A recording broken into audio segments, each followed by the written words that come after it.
नमः संस्कृताय विद्यार्थियों, मैं पूर्णिमा शर्मा आज कक्षा षष्ठम की संस्कृत निधि पुस्तक से पंचमा पाठा पाठ 5 मम विद्यालय का वाचन और इसका अर्थ लेकर प्रस्तुत हुई हूँ। मम मम का मतलब होता है बच्चों मेरा, और विद्यालय का मतलब विद्यालय। अब मम शब्द कहाँ से आया है? यहाँ पर अस्मद सर्वनाम शब्द रूप है, जिसका षष्ठी विभक्ति एक वचन में मम ये रूप बनता है। और यहाँ पर देखिए आप, मैंने लिख भी रखा है विद्या धन आलय। इसमें देखिए आ है और यहाँ पर भी आ है, दोनों आ मिलकर दीर्घ आ हो गया है। तो ये कौन सी संधि का उदाहरण हो गया? दीर्घ संधि का। तो यहाँ पर आपको मैंने एक अस्मद शब्द का षष्ठी विभक्ति एक वचन का रूप बताया और दीर्घ संधि का आपको एक उदाहरण भी पढ़ाया। आगे पाठ का वाचन के साथ साथ अर्थ पढ़ते हैं। यहाँ पर आप देख रहे हो कि कुछ बच्चों के नाम दिए हुए हैं। जैसे आप भी विद्यालय आते हो तो अलग अलग बच्चों के अलग अलग नाम होते हैं। तो एक बच्चे का नाम है उषा। वो चेतना से कहती है, हे चेतना, तब विद्यालय कुत्र अस्ति। तब मतलब तुम्हारा, विद्यालय कुत्र मतलब कहाँ, और अस्ति मतलब है, तुम्हारा विद्यालय कहाँ है। चेतना, अब चेतना क्या कहती है? मम विद्यालय अत्र एव नगरे अस्ति। मेरा विद्यालय, अत्र मतलब यहाँ और एव मतलब ही, नगरे नगर में, अस्ति है, मेरा विद्यालय। अब जब यहाँ और एव दोनों जुड़ जाएंगे तो बन जाएगा यहाँ की जगह यहाँ पे क्या हो जाएगा? दोनों मिलाकर यहीं। मेरा विद्यालय यहीं नगर में है। तत्र एकः सुन्दरः पुस्तकालयः एकं विशालं क्रीडांगणं च स्तः।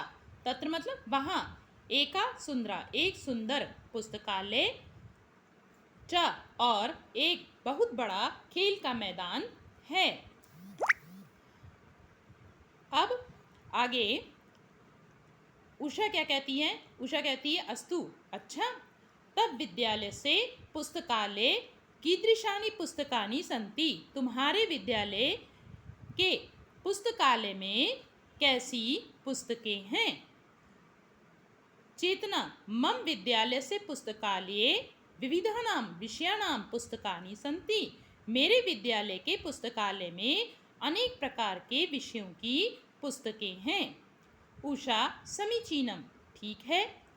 तब विद्यालय कति शिक्षका सन्ति। तुम्हारे विद्यालय में कितने शिक्षक हैं। चेतना, मम विद्यालय पंच शिक्षकाः सन्ति। मेरे विद्यालय में 5 शिक्षक हैं।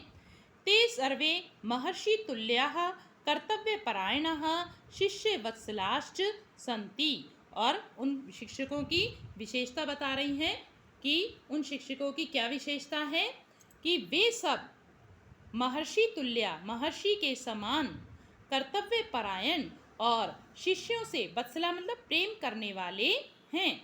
उषा, किम तत्र विद्यालय उद्यानमपि अस्ति। क्या वहाँ विद्यालय में उद्यान भी है, यानी बागीचा भी है। चेतना, एवं चेतना ऐसा ही है। मम विद्यालय एकम सुंदरम उद्यानम अस्ति। मेरे विद्यालय में एक सुंदर बगीचा है। यत्र मनोहराणि पुष्पाणि सन्ति। जहाँ मनोहराणि मन को हरण करने वाले अर्थात बहुत सुंदर, पुष्पाणि विकसन्ति फूल खिलते हैं। विकसन्ति मतलब खिलना, तो बहुत सारे फूल खिलते हैं। उषा, तब विद्यालय अन्यत किमस्ति। तुम्हारे विद्यालय में और क्या है। चेतना, मम विद्यालय संगणक कक्षा अपि अस्ति। मेरे विद्यालय में, संगणक कहते हैं कंप्यूटर को, कंप्यूटर का कक्ष मतलब कमरा, अपि अस्ति भी है, मेरे विद्यालय में कंप्यूटर का कमरा भी है। उषा, समीचीनम, बहुत अच्छा। तब वस्त्राणि तु नूतनानि दृश्यन्ति। तुम्हारे कपड़े तो, तू का मतलब तो, नए दिखाई दे रहे हैं। कुतः क्रीतवती, कहाँ से खरीदे। चेतना, किम त्वं न जानासि यत् मम विद्यालये सर्वेभ्यः छात्रेभ्यः निःशुल्कं पुस्तकं स्यूतं पादत्राणं वस्त्राणि च दीयन्ते। क्या तुम नहीं जानती हो कि मेरे विद्यालय में सभी छात्रों को निशुल्क, निशुल्क मतलब बिना किसी फीस के, पुस्तक, स्यूत कहते हैं थैला, और पादत्राण कहते हैं, पाद मतलब पैर और त्राण मतलब रक्षा करना, पैरों की रक्षा किससे होती है, जूते, और वस्त्र दिए जाते हैं। क्या क्या दिए जाते हैं, मेरे विद्यालय में सभी छात्रों को बिना किसी फीस के पुस्तक, थैले जिसमें आप किताब रखते हो, थैले, जूते और वस्त्र दिए जाते हैं। उषा, तर्हि बहुत सम्यक, यह बहुत अच्छा है। एवं श्रूयते यत् तव विद्यालये मध्याह्न भोजनम अपि लभ्यते। इस प्रकार सुना जाता है कि तुम्हारे विद्यालय में मध्याह्न मतलब दोपहर का भोजन भी दिया जाता है, मध्याह्न का भोजन भी प्राप्त होता है। लभ धातु है, देखिए यहाँ पर प्राप्त करने के अर्थ में आती है। तो ऐसा सुना जाता है कि तुम्हारे विद्यालय में दोपहर का भोजन भी प्राप्त होता है। चेतना, सत्यमुक्तम त्वया, चेतना कहती है तुमने सत्य कहा। मम विद्यालये प्रतिदिनं निःशुल्कं भोजनं लभ्यते, मेरे विद्यालय में प्रतिदिन बिना किसी फीस के भोजन प्राप्त होता है। एतदर्थम एषा पाकशाला अस्ति, और निःशुल्क भोजन कैसे प्राप्त होता है, इसके लिए एक पाकशाला यानी भोजन बनाने की का स्थान है, जिसे पाकशाला कहते हैं। जैसे पढ़ने के लिए पाठशाला होती है, ऐसे ही भोजन पकाने के स्थान को पाकशाला कहते हैं। तो कैसे निःशुल्क भोजन प्राप्त होता है, इसके लिए एक पाकशाला है। तत्र धनेश्वरी, सुशीला, किशोरी चेति तिस्रः मिलित्वा भोजन निर्माणं कुर्वन्ति। वहाँ धनेश्वरी, सुशीला और चा इति, ये बनेगा इस तरह से, और किशोरी, ये तीन मिलकर भोजन निर्माण करती हैं, अर्थात भोजन बनाने का कार्य करती हैं।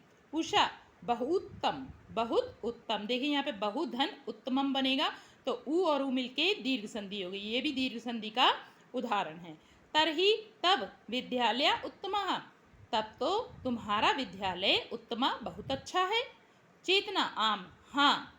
निश्चयेन मम विद्यालय उत्तमा, निश्चय ही मेरा विद्यालय बहुत अच्छा है।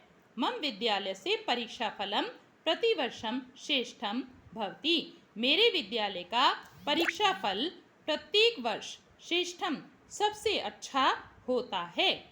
तत्र पठित्वा अहम आत्मानं गर्वम अनुभवामि, तत्र वहाँ पठित्वा मतलब पढ़कर, मैं आत्मानं गर्वम अपने पर गर्व का अनुभव करती हूँ। वहाँ पढ़कर मैं अपने पर गर्व का अनुभव करती हूँ। उषा, सत्यम, सत्य कहा, ठीक है, अच्छा है। एवं विधा विद्यालयाः एवं एव देशस्य गौरवं वर्धयन्ति, इस प्रकार के, एवं विधा मतलब इस प्रकार के विद्यालय ही, एव का मतलब ही, देश के गौरव को यानी सम्मान को, वर्धयन्ति मतलब बढ़ाते हैं। इस प्रकार के विद्यालय ही देश के सम्मान को बढ़ाते हैं या गौरव को बढ़ाते हैं, ऐसा भी आप लिख सकते हो। आज के लिए इतना ही, धन्यवाद।